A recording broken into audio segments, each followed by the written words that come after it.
Com certeza, para mim sim.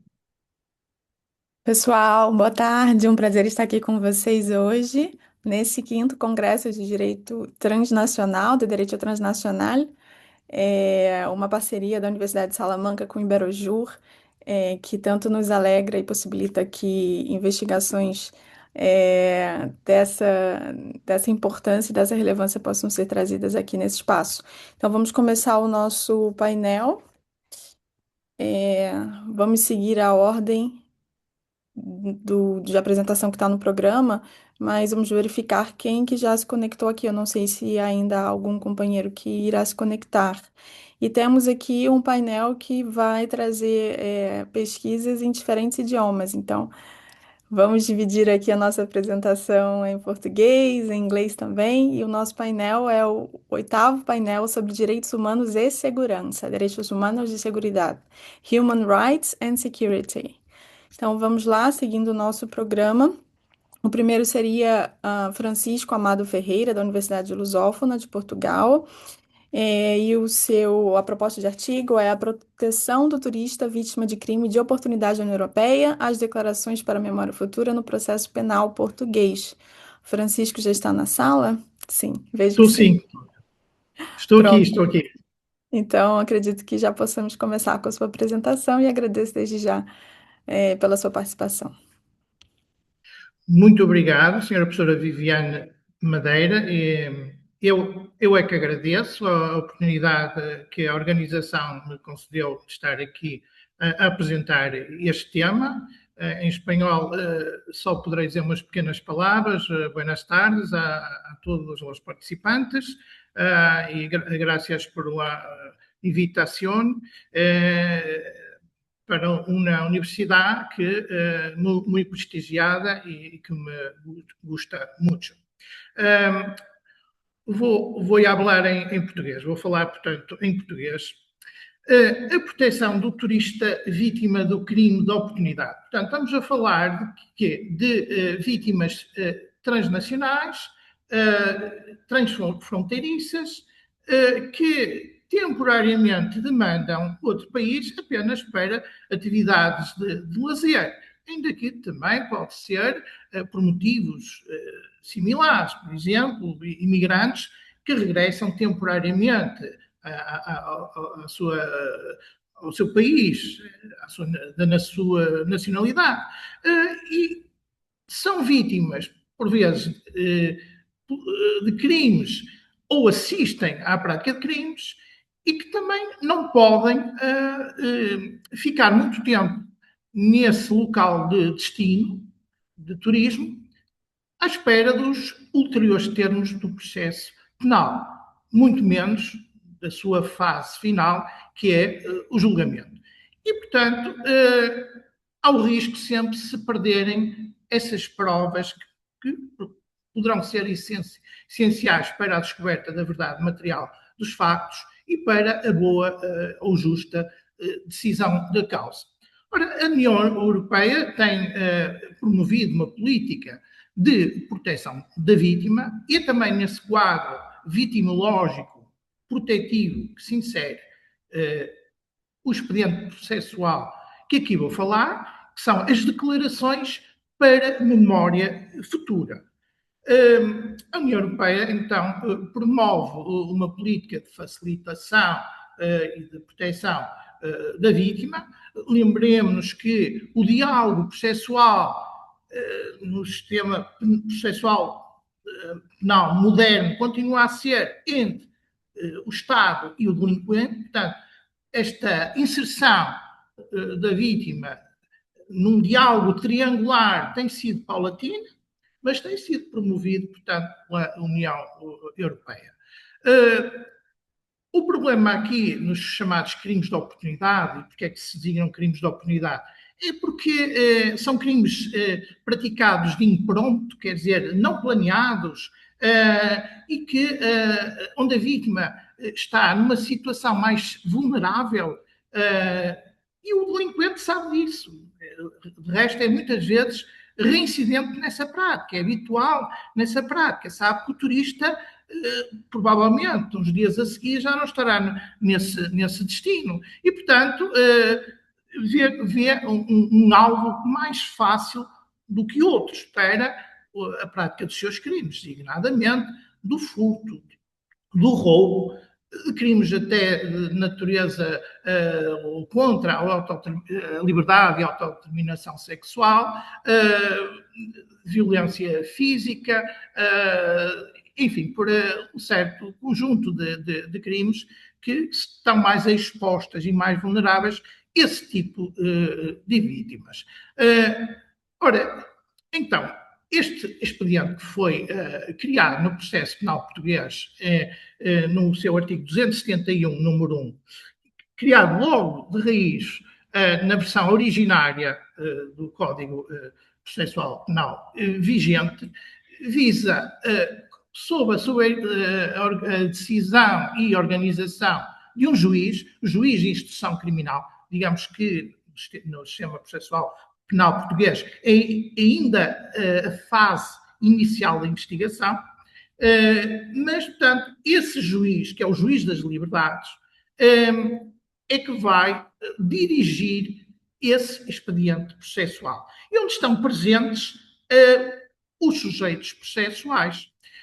Portanto, não há aqui uma falta ou uma afetação de garantias fundamentais.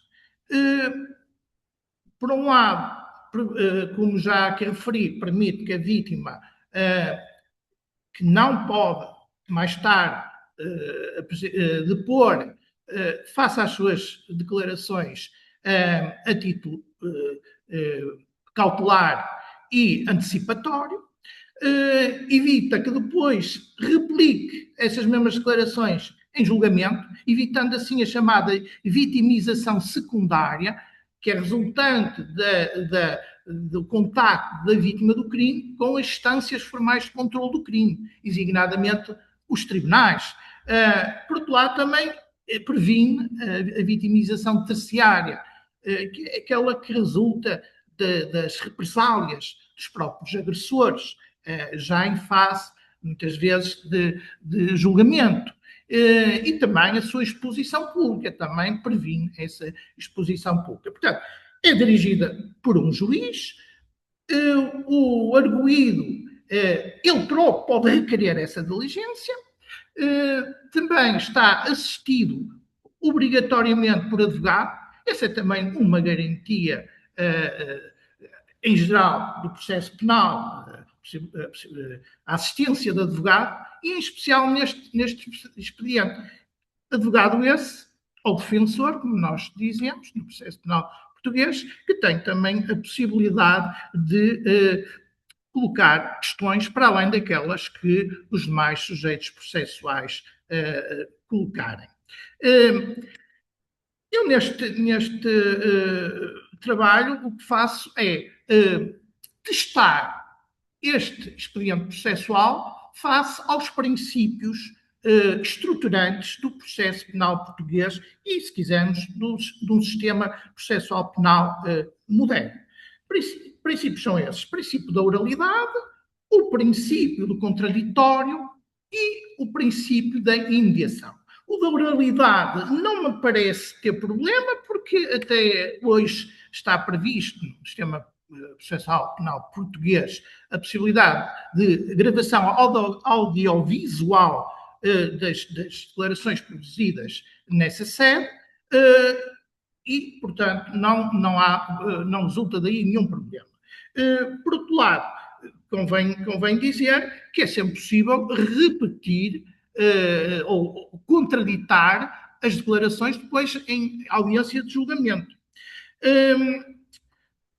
Relativamente ao princípio do contraditório, pois o arguido, nós temos arguido, aquela figura daquele indiciado, que eram indícios da prática do crime, o suspeito, digamos assim, tem sempre possibilidade de exercer o seu contraditório e, portanto, essa garantia do processo penal também não me parece estar em causa. Já contra o princípio da imediação, aquele em que se prevê que haja uma ligação direta, atual e pessoal entre o julgador e as testemunhas, portanto, nessa revisão da prova que é feita em audiência de julgamento, aí realmente há dificuldades de conciliação em termos de princípios do processo penal português. Mas também temos um princípio, que é o princípio da verdade material, da descoberta da verdade material, e que, por vezes, conflitua. O processo penal é, muitas vezes, antinómico, quer nas suas finalidades, quer nos seus princípios, e, por vezes, temos que sacrificar algo que seja necessário em homenagem a outros, a atingir um certo equilíbrio, para que também as finalidades de realização da justiça e descoberta da verdade material não fiquem de todo afetadas. Portanto, o que é necessário é fazer, aplicar aqui o princípio da compatibilização prática, que prevê essa maximização de vantagens, que está prevista no artigo 18, número 2 da Constituição portuguesa. Portanto, isto tudo se passa ainda a um nível supra-legal, portanto, e constitucional, e, portanto, através de uma operação hermenêutica que nós designamos de ponderação entre princípios. Pelo que não vejo, assim sendo, não vejo que os prejuízos que haja, que também os há, de uma forma científica temos que os identificar, porque, designadamente, o juiz de julgamento não vai poder colocar, muitas das vezes, as questões à vítima, e muitas vezes até para aferir da veracidade das declarações. Portanto, não há aquele étnica, aquele contacto dinâmico, direto. É verdade que não há. Mas, tendo em conta aquilo que já disse, as vantagens para a prova não se perder de todo, e, por outro lado, as vantagens para as vítimas do crime, portanto, nesta equação de maximização de vantagens, na minha perspectiva, não é inconstitucional este expediente, ainda que haja doutrina e jurisprudência portuguesas que, obviamente, consideram o tema polémico, como eu considero, e estão do lado de uma interpretação de que este expediente não devia ser admitido no processo penal português, e há juízes que não o aplicam sequer, recusam-se a providenciar por esta tomada de declarações antecipatória. E pronto, e é esta a minha breve, como tem que ser, a exposição, e fico ao dispor para qualquer questão posterior. Muito obrigado.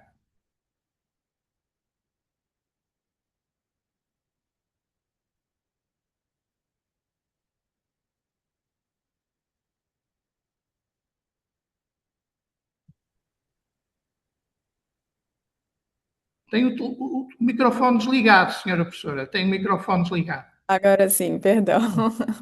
Que bom que não ficou. Estava a dizer que é um privilégio escutar-lhe e um prazer, e na era da mobilidade global é muito importante que discutamos assuntos como este para que a justiça seja efetiva.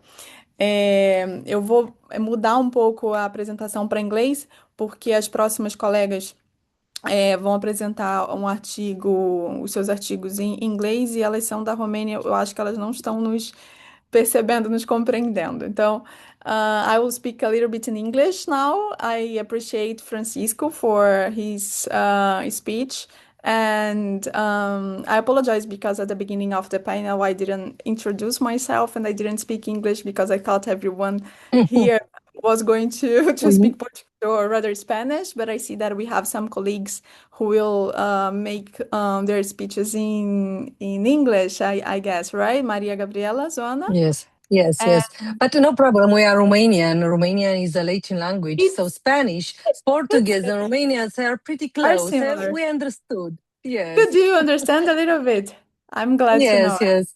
And it was a pleasure to hear in the both days the Portuguese language. and That's nice. it So is very good here for us too. we have the opportunity, you also have the opportunity to listen a little bit Portuguese from Portugal and Portuguese from Brazil Yes. that are slightly different. So that's nice. And in order to remember, it's like it's better for each one to spend maximum 10 minutes in each presentation, okay? So next one is Maria Gabriela, and she will be talking about terrorism, crimes between transnational scientific dialogue and global transformations. So welcome, Maria Gabriela, and please, you can start. Thank you so much. Thank you for your warm approach. And also we are very glad that we participate to this Congress. So my name is Maria Gabriela Zoana. I'm a lecturer PhD to the National University of Science and Technology Polytechnica Bucharest, Romania. As your professor said, my theme today is about terrorist crime between transnational scientific dialogue and global transformations. My research basically aims to identify the main trends of convergence and divergence in the definition and the criminalization of acts of terrorism, as well as the impact of global transformation on the content and the limits of the criminal law intervention. Combating and preventing terrorism is a strategic national priority and limits of the criminal law intervention. And so it's a strategic priority for any modern state, and the transnational nature of acts of terrorism, the diversification of the ways of committing them, and the use of new technologies required reconsidering traditional legal and criminal mechanisms for developing normative responses adapted to current global realities. The study analyzed terrorist crimes from the perspective of a transnational scientific dialogue, highlighting the needs to harmonize European legislative solutions, national legislation, and international legal instruments. Of course, we'll approach the phenomenon of terrorism from the perspective of the transposition of the EU Directive 2017/741 into the national legislation of the member states, which the development of a comparative analysis of them. The calculated use of extreme violence with the aim of creating a climate of panic among a community is taking a new dimension in the context of accelerated globalization and profound transformation of the contemporary socio-technological environment, characterized by accelerated the digitalization, radicalization in the online environment, the transnationalization of the criminal networks, and the amplification of the capacity to propagate the message of terror on the global scale. Terrorism is defined as a strategic use of violence and threats of violence perpetrated of individuals, organized in the cells, group, or organization, aimed primarily at generating a climate of fear and insecurity among the population to influence public decision or construct authorities or destabilize the political, economical, social, or security structures. These actions are politically, religiously, or ideologically motivated and leverage media impact to secure political and social consequences. Terrorism represents one of the most violent forms of organized crime, with extremely serious and adverse consequences for global security, while also contributing to the internal destabilization of the states. In the area of marked by rapid globalization and processed digital interconnectivity and geopolitical volatility, terrorism has long cased to be an isolated threat, geopolitically localized or limited to sporadic acts. It has evolved into highlight sophisticated manifestation of transnational crime that defines national borders, traditional security systems, and the very foundation of the rule of law. In the current legal context, terrorism is not merely a crime against the person, property, or public order, but a direct and systematic attack on a democratic foundation, social peace, and individual liberties.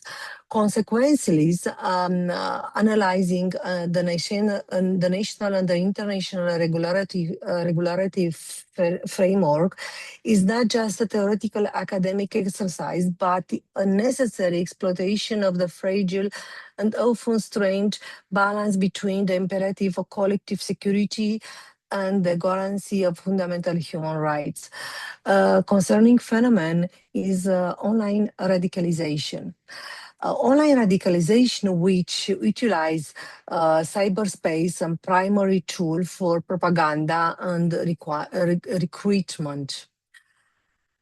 Violence is not the ultimate goal of the terrorist act, but rather the means used to induce a widespread state of fear and insecurity. From this perspective, the psychological impact on society and the capacity to spread panic often outweigh the material consequences of the number of casualties resulting from the attack, a factor that distinguish terrorism from other forms of criminality. The effectiveness of the fight against terrorism does not lie solely in the severity of the penalties prescribed by criminal law. Success depends, in fact, fundamentally on the capacity of the legal and institutional system to anticipate, to detect, and to prevent violent acts before they are committed. So the prevention is the most effective of the fight against terrorism. Convention adopted under auspices of the United Nations, as well as measures developed within the European Union and the North Atlantic Treaty Organization, play an important role. Within the European Union, counterterrorism policy has taken the form of adopted common legal instrument designed to harmonize the member state legislation and facilitate judicial and police cooperation.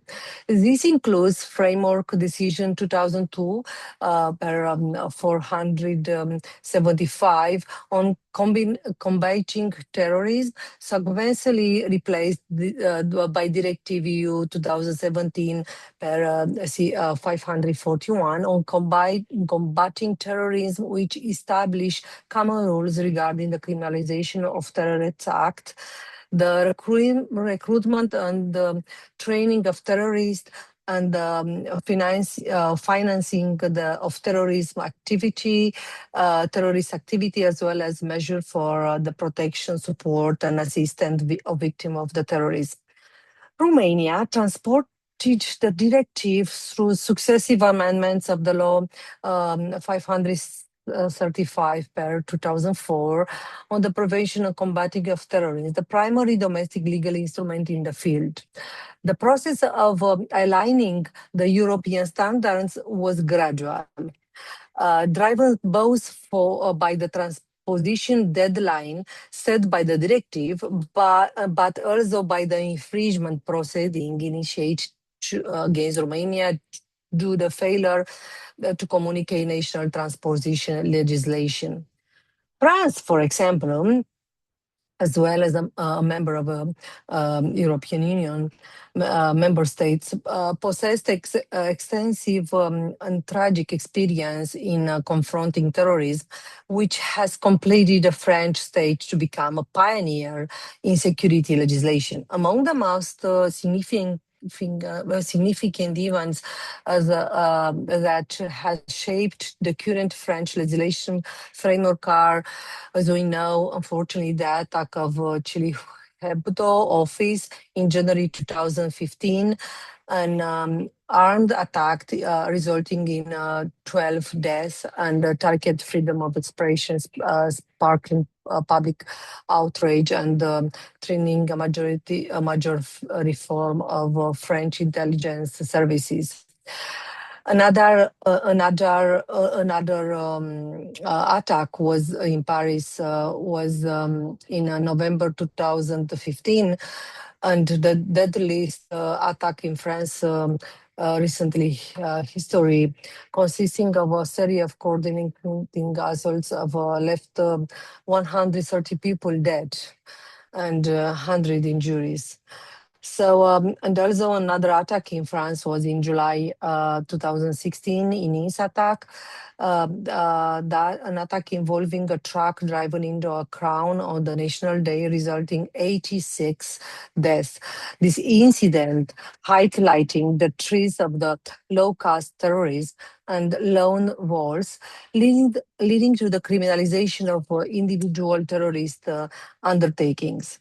In contrast, neither Romania or, I don't know, other states like Poland has experienced terrorist attack on their soil comparable in a scale to those in France during the post-communist era.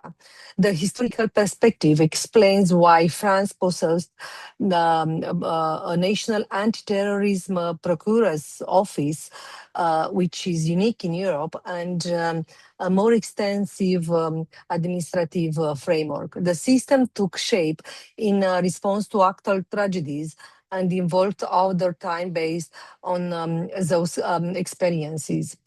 Romania and Poland, for example, I choose Poland because I did a comparative legislation framework in my study, employing primary preventive approach, focusing on the alignment with the EU standards and deterring the emergence of potential terrorist cell without the pressure of recent national trauma.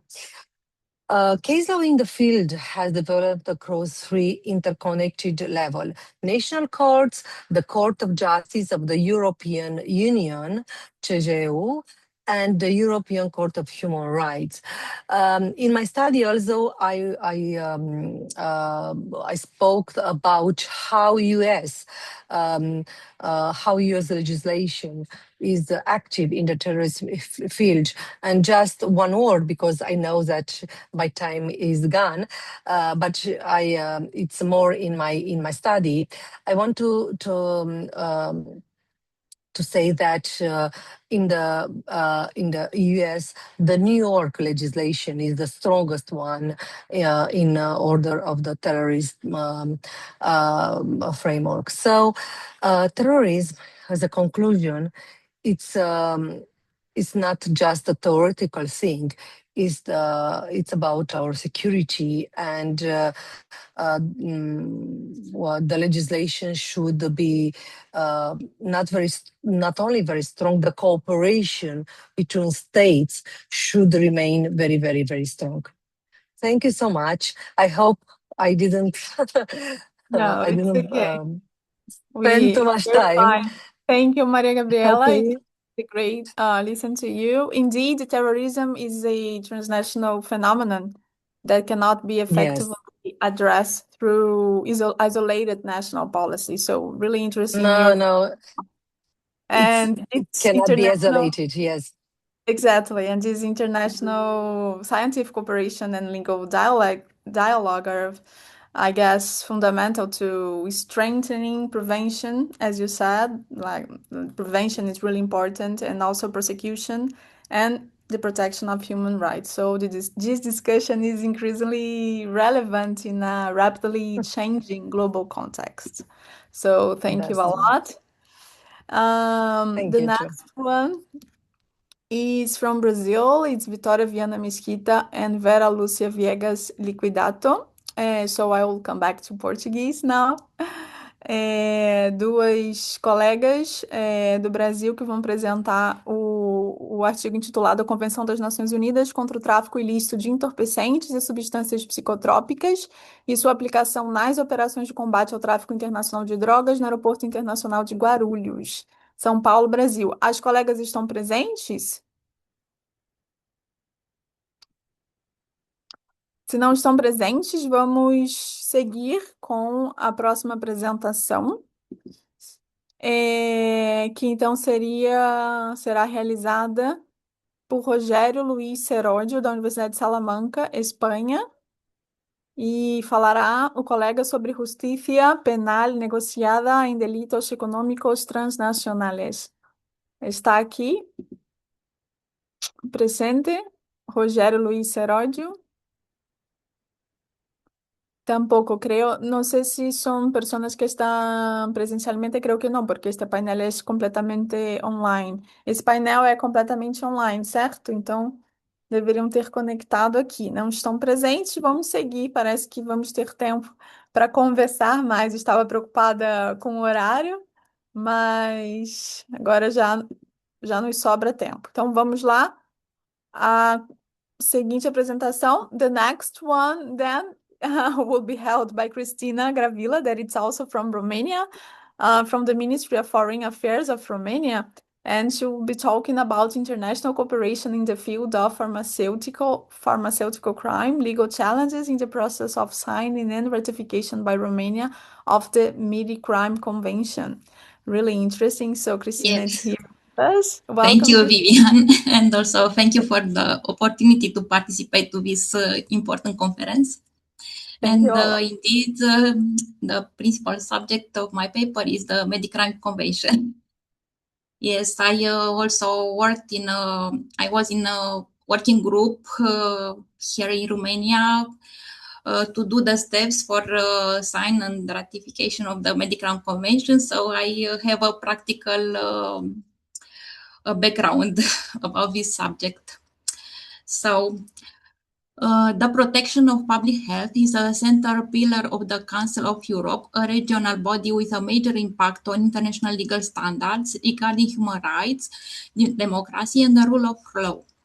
The direct link between the right of life and access to quality healthcare promoted by the institution through treaties and recommendations serve as a global benchmark for global health governance. In public international law, the concept of public health is not defined by a single uniform global document, but is addressed from two perspectives, as a fundamental human right and as a mechanism for global health security. The right to health is a fundamental prerogative of human beings, enjoying full recognition and binding legal force. The counterfeiting of medical products is a direct and thorough infringement of this right, posing major risk to global health and safety. The history of counterfeiting medicines dates back centuries and is considered one of the oldest crimes in human history. At the European Union level, Delegated Regulation 161 from 2016 is the regulatory pillar designed to prevent the entry of falsified medicine in the legal distribution chain. This legal framework imposes a mandatory serialization system by applying safety features, the unique identifier, and the anti-tampering devices on the product packaging, allowing for digital verification and ensuring integrated protection in the European single market. The international dimension of the Council of Europe's effort to combat the counterfeiting of pharmaceutical products is fundamentally reflected in the MIDI Crime Convention, the first international criminal law instrument to legally criminalize offenses involving the falsification, manufacture, and supply of medical products marketing without authorization or in violation of safety standards, and which provides not only for criminal penalties but also for preventive measures and victim protection. The legal instrument was opened for signature on October 2011 and entering into force on January 2017. The convention is open for signature for member states of the Council of Europe and also states that are not members of the international organization. The relevance of Medicrime Convention was highlighted in the communication from the Commission to the European Parliament, the Council, the European Economic and Social Committee, and the Committee of the Regions of the European Strategy for Combating Organized Crime 2021-2025, which noted that medicinal products account for a considerable and growing share of falsification, and therefore stressed the importance of strengthening global governance, in particular through the accession to the ratification of the Medicrime Convention by the member states of Europe, and eventually by the Union itself. In light of concerns regarding the protection of public health against the counterfeiting, in fact, the falsification, because the convention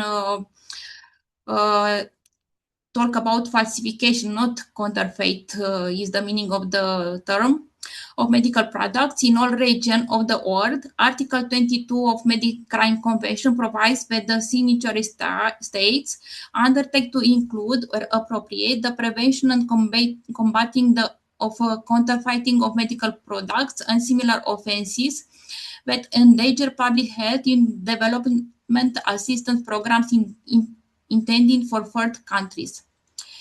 In accordance with the provision of Medicrime Convention, the signatory parties shall take the necessary legislative and other measures to ensure that representatives of health, customs, police, and other competent authorities will exchange information and cooperate in line with their national legal framework to effectively prevent and combat the counterfeiting of medical products and similar offenses that threaten public health. Legislation in the field of combating the counterfeiting of medicinal products is not uniform at European level, and the implementation of the convention was carried out for some states to target products intended for human use, although the convention also refers to veterinary products. There have also been situations of confusion between the terms counterfeit and falsified. The general idea of convention is to bring together all the facts that may constitute crimes in one place and to provide the legal possibility for judicial bodies to act to combat the phenomenon in question. Chapter 1, Article 1 to 4 establish the purpose and scope of the convention, guaranteeing its application without discrimination. Are also clearly defined essential terms such as medical product, active substance, medical device, falsified product, and victim. Chapter 2, Article 5 to 14 regulates the rules of criminal law. It binds states to punish illegal acts, attempt, and complicity. It also established the liability of legal persons, applicable sanctions, aggravating circumstances, and the jurisdictions of the courts. Chapter 3, Article 15 to 16 establish the rules of criminal procedure and investigation. The most important measure is the prosecution ex officio without the need for a complaint from the victim. This guarantees the continuation of the investigation even if the victim is threatened or withdraws his complaint. Chapter 4, Article 70 requires close cooperation and exchange of information between authorities. State must ensure that health, custom, and police institutions work together directly. The aim is to prevent and combat effectively the counterfeit of medical products. Chapter 5, Article 18 focuses on prevention. It imposes strict quality and safety standards for the distribution of medicines. The aim is to prevent the counterfeiting of medical products, active substance, and all components. Chapter 6, Article 19 to 20 establish measures to protect the right and interest of victims, and at the same time, the status of victims in criminal investigations and proceedings. Chapter 7, Article 21 to 22 concerns international cooperation on prevention and other administrative measures. In accordance with the provision of Chapter 8 the last of the convention, Article 23 to 26, a monitoring mechanism is established through which, following ratification, the implementation of the convention will be supervised. There have been several approaches, difficulties, and points of view regarding the implementation of the convention in the different states as follows. The falsified medicines was defined without mentioning its type for human or veterinary use. The definition of falsified medicine was made differently from the two types of medicines. The offenses were introduced without including the actual health risk or the consequence arising from the administration of such a falsified medicine, but it was considered that it was an abstract risk that should not be individualized. The term counterfeit was not used in the national legislation, given the confusion that could be generated between falsified and counterfeit products, which refer to intellectual property.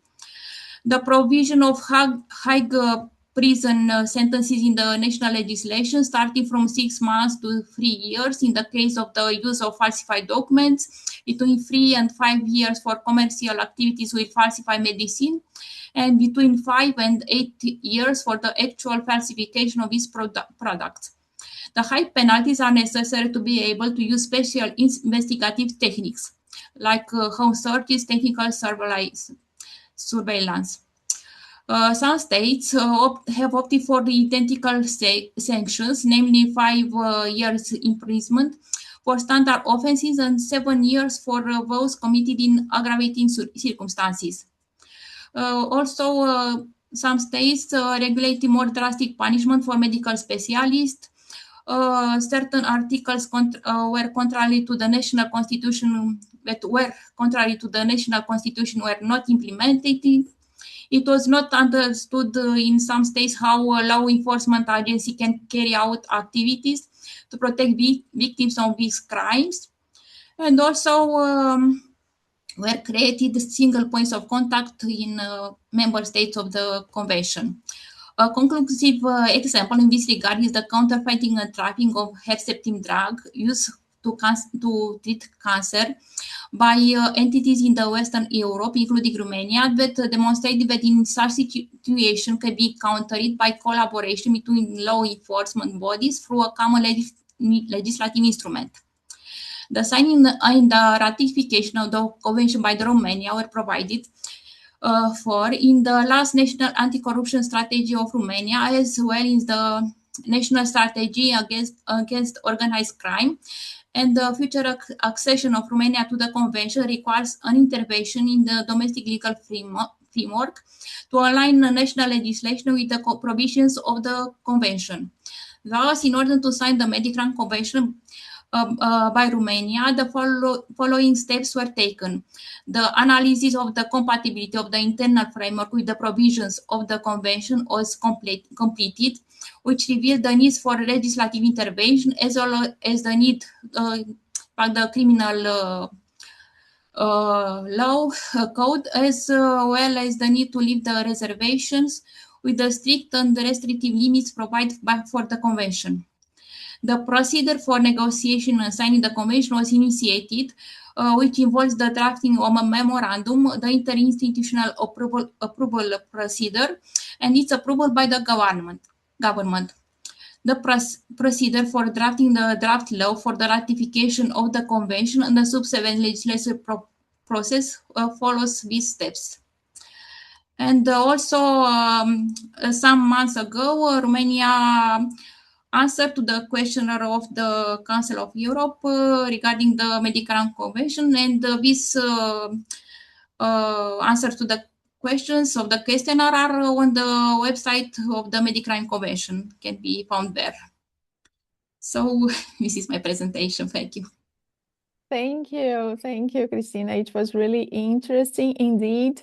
We can see that pharmaceutical crime has become an increasingly sophisticated transnational threat, directly affecting public health, patient safety. So indeed, international cooperation is also essential to strengthen legal frameworks and ensure effective enforcement, right? So it's interesting, and we appreciate that you brought the experience of Romania. I work in the in the paper, in the newspaper. Thank I'm you. willing to read all papers, so thank you. Thank you very much.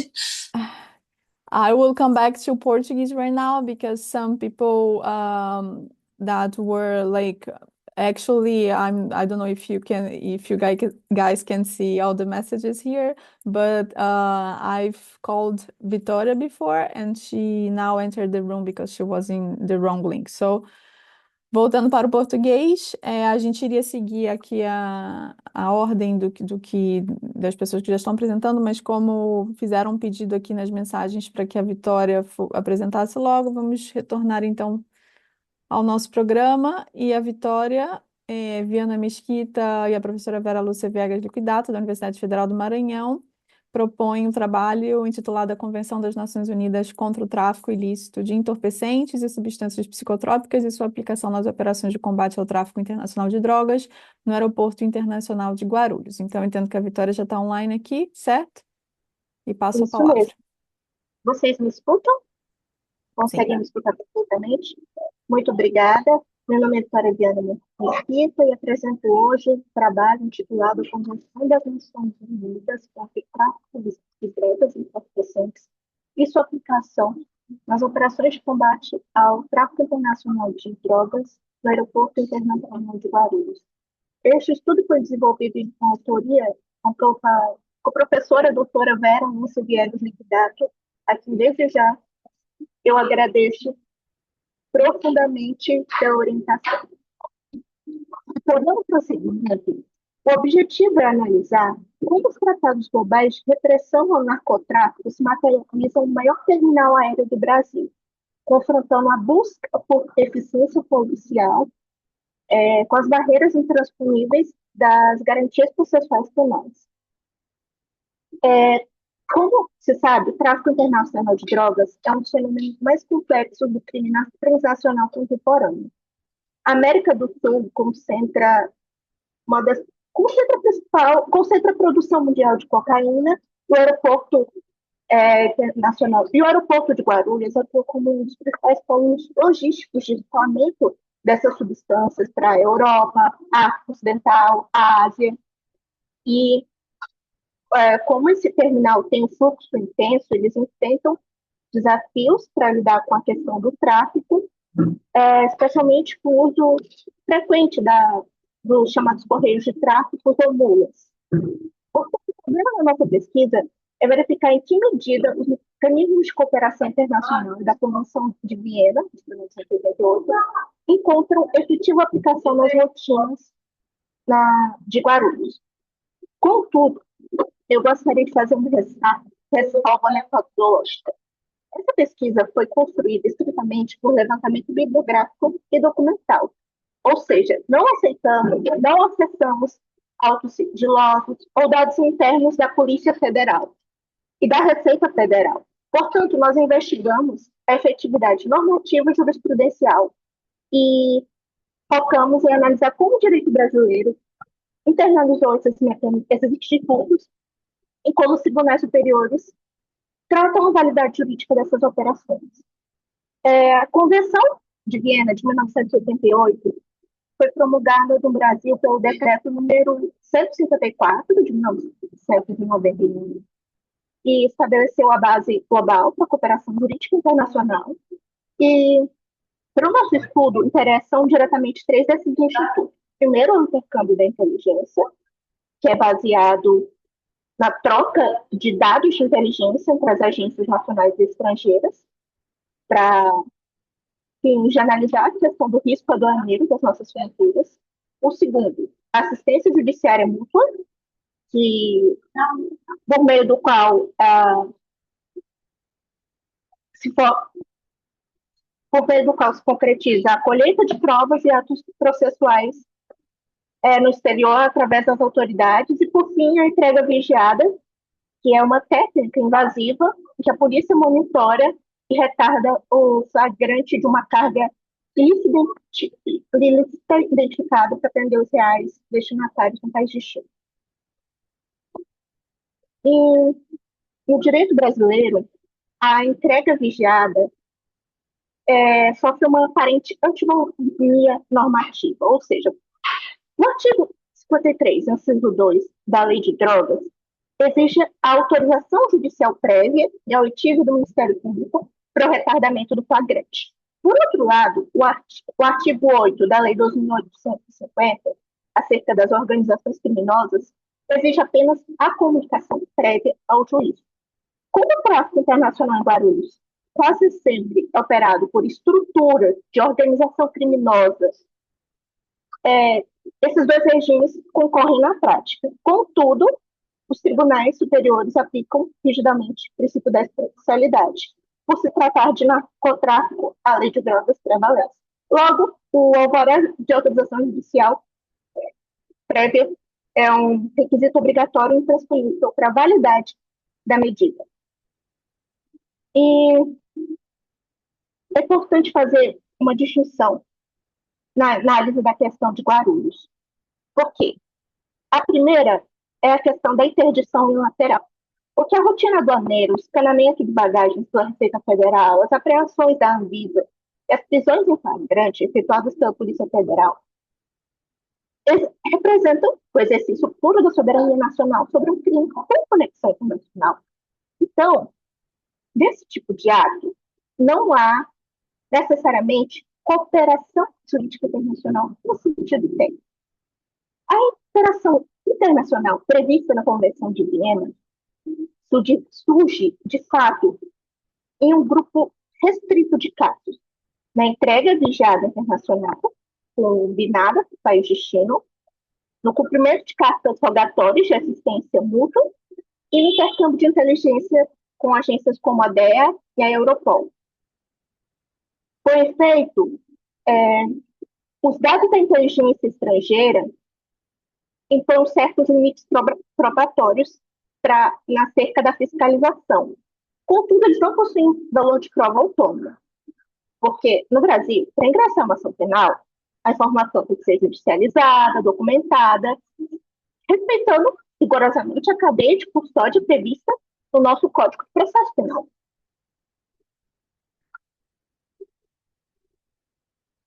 Só um minuto. E, por fim, eu passo a um ponto importante da nossa pesquisa, que é como a questão das operações de combate ao tráfico de drogas no Aeroporto Internacional de Guarulhos, geram tensões severas com o nosso sistema de garantias, porque, primeiramente, em relação ao perfilamento dos suspeitos nas abordagens aeroportuárias, especialmente quando a triagem de passageiros se baseia em estereótipos de raça, nacionalidade, aparência socioeconômica. Então, a eficiência dessas operações, as garantias necessariamente não se excluem, só que elas exigem objetivos transparentes e verificáveis. A segunda tensão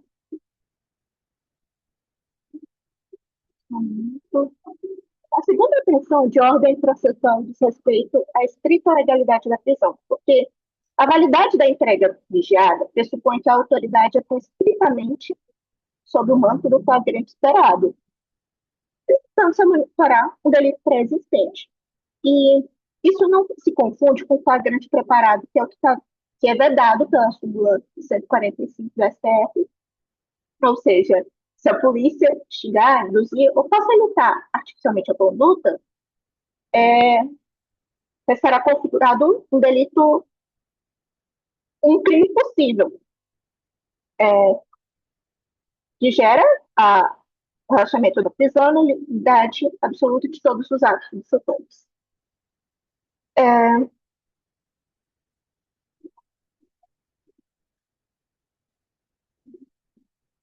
Então, acerca da cooperação transnacional,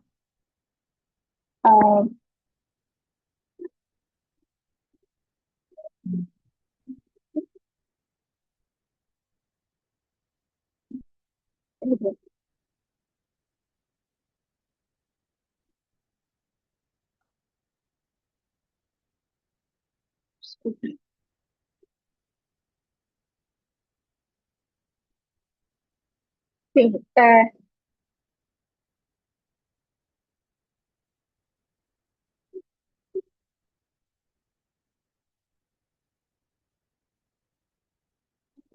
Viena permanece um instrumento multilateral mais relevante para o enfrentamento do narcotráfico transnacional, porque os seus mecanismos têm aplicação real nas operações envolvidas em Guarulhos. Só que, considerando os desafios da sobrecarga do aeroporto, que tem um fluxo significativo de passageiros, existem desafios operacionais que demandam investimento contínuo em tecnologia, formação de equipes e aprimoramento de protocolos de cooperação internacional. E a efetividade desse sistema depende da sua aplicação compatível com os princípios do Estado Democrático de Direito, como devido processo legal, presunção de inocência e a vedação a práticas discriminatórias.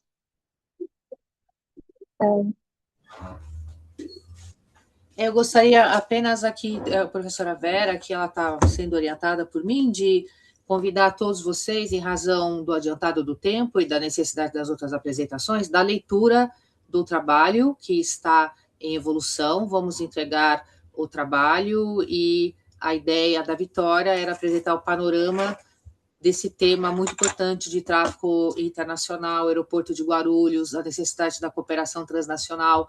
Então, convidamos a todos a leitura do texto. Muito obrigada. Obrigada, Vitória. Agradeço, doutora, agradeço, Vitória, pela apresentação. De fato, esse é um tema também muito relevante que compõe aqui muito bem o nosso painel. E sabemos que essa apresentação evidencia também a importância de transformar compromissos internacionais em medidas concretas de aplicação da lei e trazer o caso do Brasil para a nossa análise é muito interessante. Agradeço. Vamos seguir, então. Estamos com o tempo controlado, mas eu peço que os próximos sigam, de fato, o horário, o tempo limite de 10 minutos, de preferência, para que a gente consiga terminar no horário correto. Temos ainda 3 apresentações. Voltando, então, eu já havia chamado o Rogério, da Universidade de Salamanca anteriormente, eu acredito que ele já tenha se conectado, e ele vai falar em espanhol sobre justiça penal negociada em delitos econômicos transnacionais, mas suponho que o Rogério seja um colega brasileiro também, certo? Olá, Certo. muito bom dia a todos. Bom dia. Agradeço a oportunidade de estar com vocês. Estou aqui nos representando hoje como aluno de doutorado da Universidade de Salamanca e ao lado do Iberujú. E irei agora gastar um pouco para me encorajar para os próximos capítulos em espanhol. Buenos dias a todos. É uma honra participar deste encontro e poder falar sobre um tema que hoje tem uma grande importância para o direito penal, a justiça penal negociada em los delitos econômicos transnacionais. Vivemos em um mundo cada vez mais conectado. As empresas realizam operações em diferentes países. O dinheiro circula com rapidez e novas tecnologias permitem negócios internacionais em poucos segundos. Sin embargo, essa mesma facilidade também é utilizada para cometer delitos econômicos, casos de corrupção, fraude, lavado de dinheiro, evasão fiscal e organizações criminais já não respeitam as fronteiras de um só país. Por esta razão, a investigação de los delitos se ha vuelto muito mais complexa. Muitas vezes, as pruebas estão em distintos países. Os responsáveis têm empresas internacionais e os recursos financeiros passam por vários sistemas bancários antes de chegar a seu destino. Frente a esta realidade, os sistemas de justiça tiveram que buscar novas ferramentas para investigar com maior eficiência. Uma dessas ferramentas é a justiça penal negociada, esta qual a justiça penal negociada consiste em permitir que o investigado colabore com as autoridades, oferecendo a informação, documentos ou provas relevantes para a investigação. A cambio de essa colaboração, lhe pode prever alguns benefícios sempre dentro de los limites estabelecidos por el ordenamento jurídico. É muito importante destacar que a negociação não significa ausência de justiça, tampouco significa impunidade.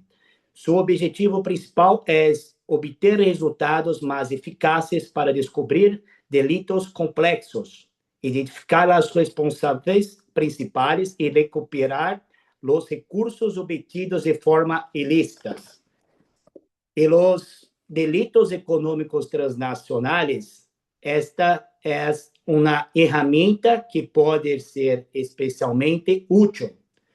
Muitas organizações criminais funcionam como verdadeiras empresas internacionais. Existem divisões de funções, planificações, utilização de empresas de fachada e a transferência de recursos em diferentes países. Sim, a colaboração de uma pessoa que conozca o funcionamento interno de essa organização. Muitas investigações poderiam durar anos ou incluso não chegar a uma solução. Por isso, a cooperação do investigado pode representar um importante avanço para a justiça. Sin embargo, a justiça penal negociada também apresenta desafios. É primeiro, proteger os direitos fundamentais. A colaboração deve ser voluntária, é muito importante. Nada pode ser obrigada a acertar um acordo. A pessoa deve ter assistência jurídica adequada e compreender completamente as consequências de sua decisão. Outro aspecto muito importante e fundamental é a transparência. Esse acordo deve ser controlado por as autoridades competentes e respeitar as garantias de devido processo legal. A eficiência é muito importante, pero sempre deve caminhar junto com a proteção dos direitos humanos. Outro ponto essencial em la cooperação internacional, os delitos econômicos transnacionais exigem que os países trabalhem juntos. É necessário compartilhar provas, intercambiar informações e fortalecer a assistência jurídica internacional. Este contexto, o direito comparado oferece importantes em cada país desenrolar seus próprios mecanismos de negociação penal de acordo com sua tradição jurídica local. Não existe modelo perfeito, pero sim princípios comuns: legalidade, proporcionalidade, boa-fé, transparência e respeito à dignidade da pessoa. Em conclusão, é grande desafio nos elegir entre eficiência dos direitos fundamentais. Verdadeiro desafio consiste em proteger ambos ao mesmo tempo. Uma justiça eficiente é respeitosa às garantias fundamentais, fortalecendo o Estado democrático de direito. Isto de uma grande importância deixar muito claro que o direito fundamental é muito importante para uma justiça penal negociada perfeita e correta em qualquer país do mundo. Muito obrigado a todos, muito obrigado a todos. Estou à disposição e vou disponibilizar nosso artigo completo para todos aqui presentes. Obrigado, professores. Obrigada, graças, Rogério. Também de muita relevância e acorde com o nosso painel, né? E sabemos que esses delitos econômicos transnacionais exigem mecanismos de cooperação cada vez mais sofisticados, né? Então, analisar esse papel da justiça penal negociada nesse contexto resulta fundamental para compreender também como os distintos sistemas jurídicos podem responder de maneira mais eficaz a essa criminalidade global. Então, muito obrigada pela participação. Muito obrigado. Vamos seguir aqui, seguindo a ordem novamente. Já tivemos a apresentação da Cristina, da Romênia, e eu já tinha chamado não sei se eu tinha chamado, mas eu vi aqui que ele não está na sala, o Lucas Mateus Marques do Nascimento. Será que ele já se conectou? Ele falaria sobre. Seria o próximo, em realidade, agora, né? Não tinha chamado ainda, não. Ele falaria sobre the effectiveness of inter-American decisions in Brazilian criminal enforcement. Então, também um colega brasileiro que faria a apresentação em inglês, mas acredito que ele não esteja conectado, certo? Então, vou seguir. E aqui a próxima no nosso programa é a Flávia Monteiro Montandon, que eu tinha visto que estava conectada. Flávia está aqui, mas não sei se ela nos escuta. Flávia, Escuto sim, tô entrando. que Desculpa. bom, que bom. Então, o seu artigo proposto é guarda unilateral sustentada por uma ficção de compartilhamento, corresponsabilidade formal e concentração funcional do cuidado. É isso? Isso. Bom dia Perfeito. a Então, todos. Obrigada por poder fazer minha apresentação. Agradeço também a professora e doutora Vera, que está me ajudando na pesquisa. E antes eu vou explicar, para chegar nessa pesquisa, hoje a justiça enxerga a guarda compartilhada como. Aí estou um pouco nervosa, desculpa, gente.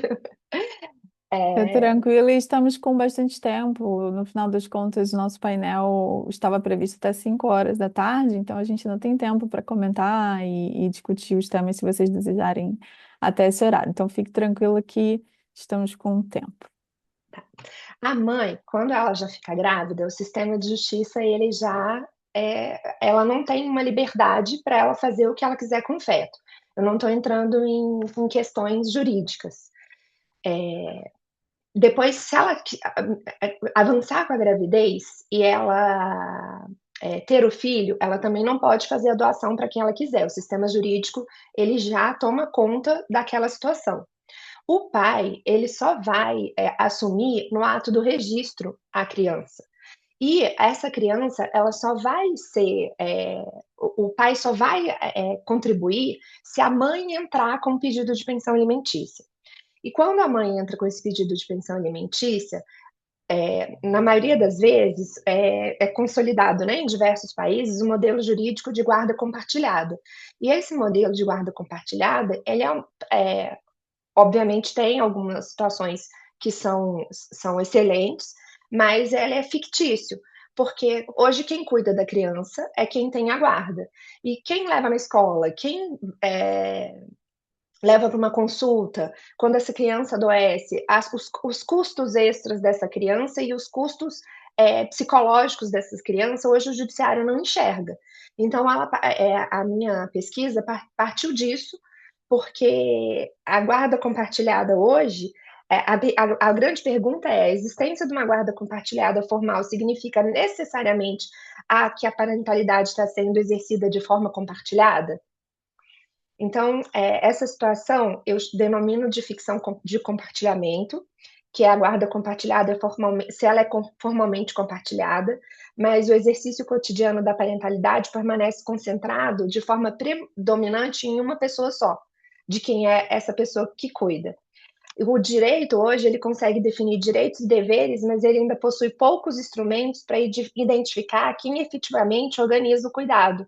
E aí, eventualmente, no caso de uma mãe, quando ela quer mudar de uma cidade, ou aquela quando ela quer mudar de uma escola, se o outro genitor ele não participa do dia a dia dessa criança, mas ele pode opinar nas responsabilidades, né, nas decisões. E o que hoje o judiciário tem para poder determinar quem realmente cuida? E isso termina atrapalhando em várias situações da criança. Essa concentração envolve decisões relativas à saúde, à educação, à rotina, ao acompanhamento escolar, às atividades extracurriculares e as inúmeras demandas que compõem o cuidado diário da criança. Essa realidade ela nem é sempre percebida e valorizada pelo sistema jurídico. Diante desse cenário, o objetivo dessa pesquisa foi demonstrar que podemos existir situações de que a guarda compartilhada permanece apenas da forma formal, enquanto na prática o exercício da parentalidade ocorre de maneira funcional unilateral. E a gente precisa ter mecanismos de que a gente descubra quem realmente está fazendo esse cuidado e quanto custa esse cuidado para a outra parte. E aí eu criei um conceito chamado IPA, porque hoje em dia as pessoas falam muito que são mães solos, mas eu acredito que a mãe solo é uma mãe que decidiu ser sozinha, ela decidiu ou fazer uma inseminação artificial, ou ela decidiu não comunicar ao pai, que ele é o pai daquela criança.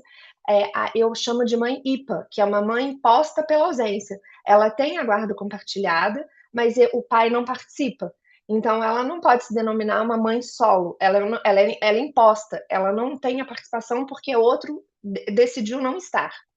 E existe a presença parente também, porque ela é caracterizada pelos atos pontuais de convivência, mas elas não representam participação contínua da responsabilidade parental. E tem a ausência funcional, que quando o genitor permanece diante das atividades permanentes relacionadas ao cuidado da criança, mas ele não participa. Todos esses conceitos dialogam da ideia central da pesquisa, denominada ficção de compartilhamento. Essa expressão é para descrever situações em que existe compartilhamento apenas na dimensão jurídica, mas não no exercício cotidiano da parentalidade.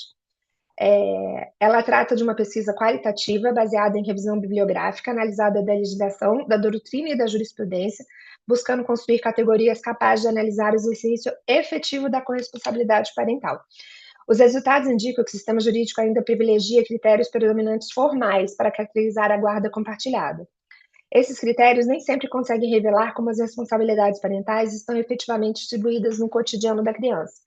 Assim, a minha pesquisa sugere que a análise do exercício concreto da parentalidade possa contribuir para decisões mais aderentes à realidade familiar e, sobretudo, ao princípio da proteção integral da criança.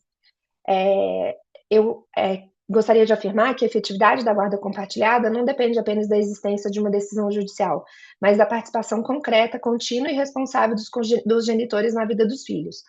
Acredito que essa proposta dessas categorias analíticas possam contribuir para ampliar o debate sobre a parentalidade efetivamente exercida e oferecer novos instrumentos para a compreensão de corresponsabilidade parental no direito da família.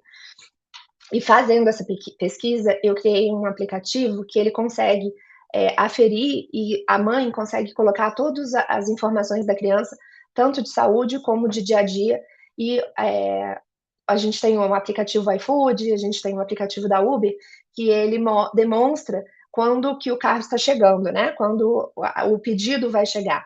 E se o pai entrar de acordo, ou a mãe, que seja o pai que tem a guarda com a criança, foi decidido no acordo judicial de guarda compartilhada que às terças e quintas o pai vai buscar essa criança à tarde.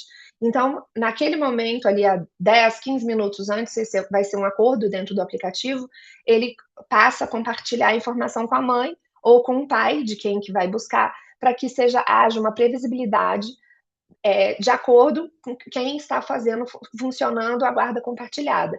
E da mesma forma, diminui no judiciário que o pai fale que tem a dificuldade, a mãe não deixa a convivência, e que a mãe também consiga comprovar que o pai não quer participar da convivência pela única vontade, e a ficção de compartilhamento ela pare de existir.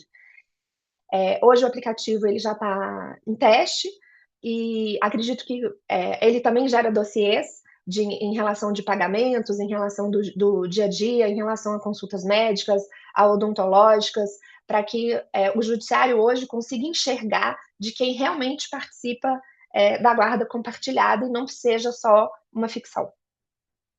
É isso. Interessante, Muito obrigada. Flávia.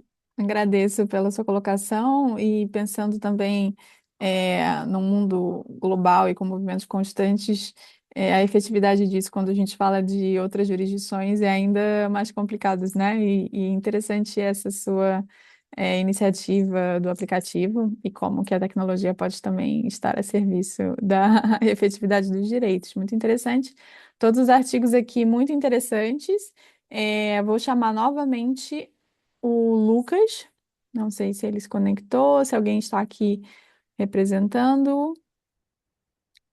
O Lucas iria falar em inglês, está no nosso painel, mas ele não se conectou.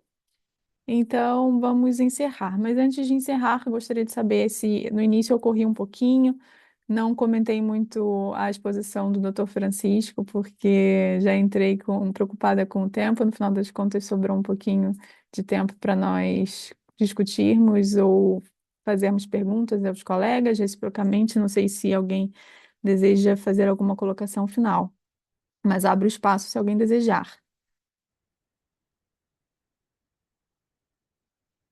Não?